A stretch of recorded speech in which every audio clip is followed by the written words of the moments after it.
நமது ஊரை அவர் ஆசீர்வதித்து பாதுகாத்து வந்தார். இதோ அவரது 150வது ஆண்டை நாம் நினைவு கூறுகின்றது வேளையிலே அவரது ஆசீர் இன்னும் நிறைவாக கிடைக்க வேண்டும். அந்த 150 ஆண்டுகளாக அவர் நமக்கு கொடுத்த எல்லா ஆசீர்வாதங்களுக்கு நன்றியாக இந்த நினைவை நாம் அவருக்கு கொடுக்கிறோம். ஆகவே நிச்சயமாக நம் சூச தந்தை மகிழ்ச்சி அடைவார், நம்மை ஆசீர்வதிப்பார் என்ற நம்பிக்கையில் இதோ அவரது நினைவாக செய்யப்படுகின்ற இந்த தூண் இப்போது அடிக்கல் நாட்டப்பட இருக்கிறது. அனைவரும் தந்தை மகன் தூய ஆவியாரின் பெயராலே ஆண்டவர் பெயராலே நமக்கு உதவி உண்டு.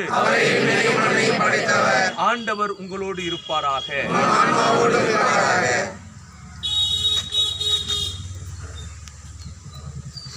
இறைவாக்கினர் எசாயா நூலிலிருந்து வாசகம்.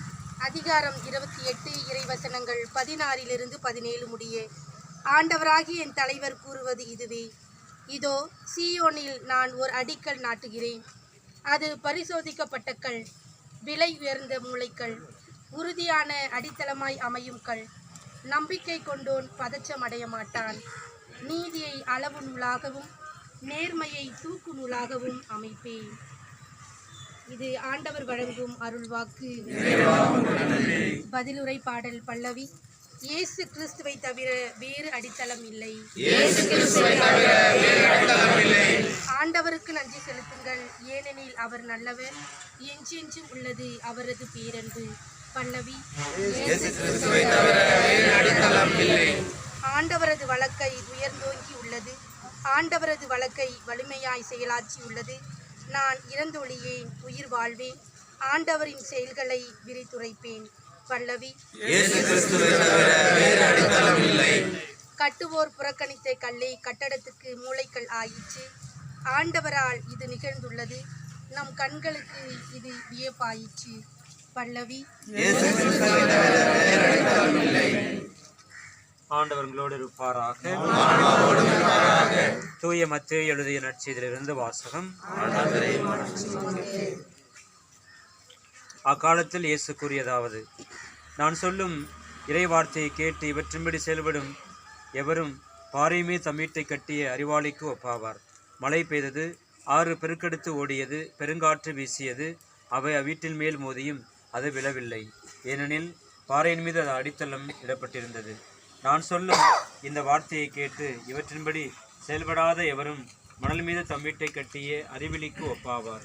மழை பெய்தது, ஆறு பெருக்கெடுத்து ஓடியது, பெருங்காற்று வீசியது, அவை அவ்வீட்டை தாக்க அது விழுந்தது, இவ்வாறு பேரழிவு நேர்ந்தது.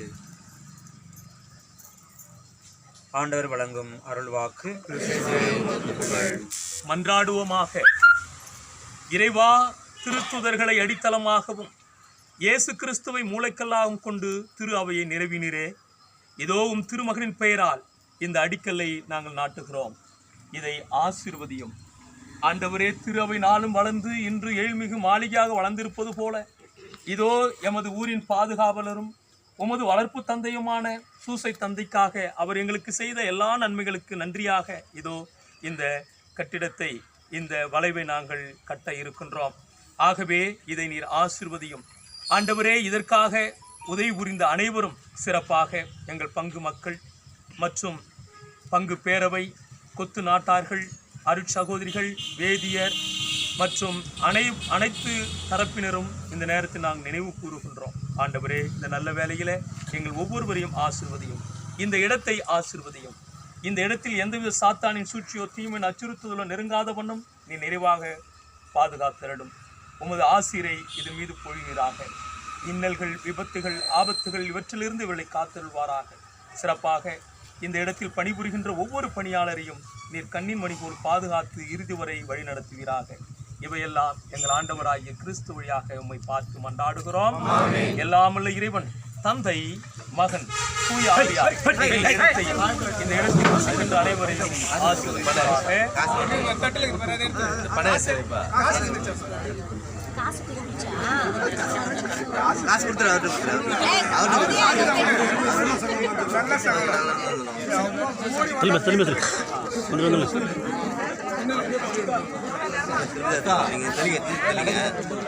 அதனால இப்போ அது டிஸ்ட்ராக்ஷன் வருது, அதெல்லாம் பார்த்து இப்பொழுது நம்ம சூசை தந்தைக்கான பாடலை பாடி நாம் இப்பொழுது ஆசீர்வதிப்போம்.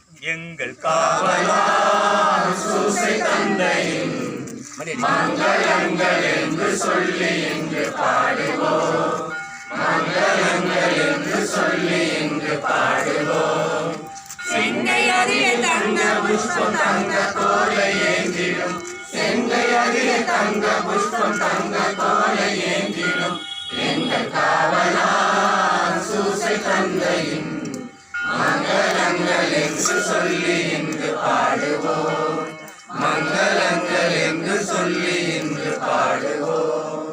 கன்னித்தாயாரின் பக்தனியல்லோ, கன்னித்தாயாரின் பக்தனியல்லோ, உன்னதமாய் பெருமாட்சி உற்ற பாக்கியனே, உன்னதமாய் பெருமாட்சி உற்ற பாக்கியனே. சென்னி மகுட முடி புடைந்த மன்னர் கோத்திர மாதவா, சென்னி மகுட முடி புடைந்த மன்னர் கோத்திர மாதவா, எங்கள் காவலா சூசை தந்தையின் மங்களங்கள் என்று சொல்லி இன்று பாடுவோம், மங்களங்கள் என்று சொல்லி இன்று பாடுவோம். எங்கள் பங்கின் பாதுகாவலியான தூய இறுதி அன்னையே, எங்கள் ஊரின் பாதுகாவலரான சூசை தந்தையே, தந்தை மகன் தூய ஆவியாரின் பெயராலே இயேசுவுக்கே புகழ், இயேசுவுக்கே நன்றி. மரியே வாழ்க, இயேசுவே வாழ்க.